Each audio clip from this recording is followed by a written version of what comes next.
اعوذ باللہ من الشیطان الرجیم، بسم اللہ الرحمن الرحیم۔ السلام علیکم دوستو، آپ دیکھ رہے صلاح الدین ایوبی کا پارٹ 2۔ آدھی دنیا پر حکومت کرنے والے سلطان صلاح الدین ایوبی کے پاس اتنی بھی پیسہ نہیں تھا کہ وہ زکوٰۃ ادا کر سکے۔ وہ اپنی ساری دولت غریبوں اور مسکینوں پر خرچ کر دیتے تھے۔ یہی وجہ ہے کہ صلاح الدین ایوبی کبھی حج نہیں کر سکے، کیونکہ اسلام میں اپنے خود کے پیسے سے ہی حج کیا جا سکتا ہے۔ بے شک صلاح الدین ایوبی نے دنیا کی سب سے خطرناک جنگیں لڑی۔ انہوں نے دنیا کی سب سے بڑی صلیبی فوج کو شکست دی۔ اس فوج کی طاقت کا اندازہ اسی بات سے لگایا جا سکتا ہے کہ اس میں دنیا بھر کے 6 لاکھ عیسائی شامل ہوئے تھے، یہاں تک کہ یہودیوں کا ایک بڑا گروہ بھی صلیبیوں کی مدد کر رہا تھا۔ نور الدین جنگی اور صلاح الدین ایوبی کا اتہاس۔ صلاح الدین ایوبی شروعاتی دنوں میں نور الدین جنگی کی فوجی کمانڈر تھے، لیکن 1164 میں انہوں نے جب مصر کو فتح کیا تو نور الدین جنگی نے انہیں مصر کا شاشک بنا دیا گیا، اور پھر صلاح الدین ایوبی کی سلطنت کا دائرہ پھیلتا ہی چلا گیا، یہاں تک کہ سعودی عرب سے لے کر عراق، شام، سوڈان، ترکی اور افریقہ تک کا پورا علاقہ صلاح الدین ایوبی کے قبضے میں آ گیا۔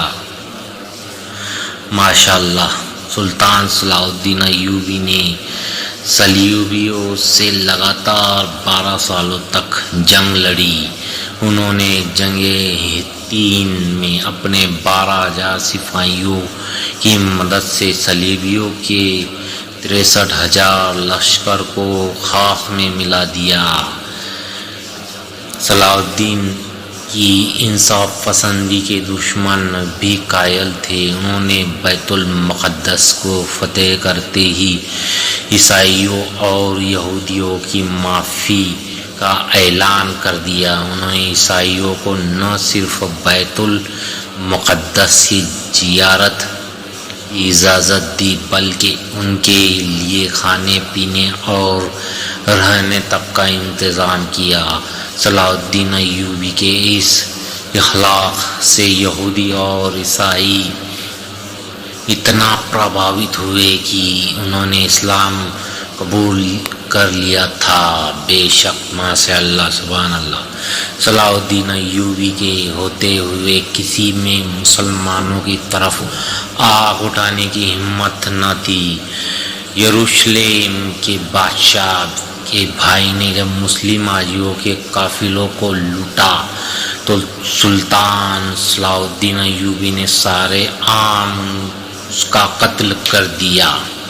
صلاح الدین ایوبی کے ذریعے آزاد کروائے گئے بیت المقدس پر مسلمانوں نے 1750 سال حکومت کی، لیکن 1948 میں امریکہ، برطانیہ اور فرانس نے مل کر فلسطین میں ایک یہودی دیش اسرائیل کی استھاپنا کر دی، اور بیت المقدس کے حادثے پر یہودی نے قبضہ کر لیا۔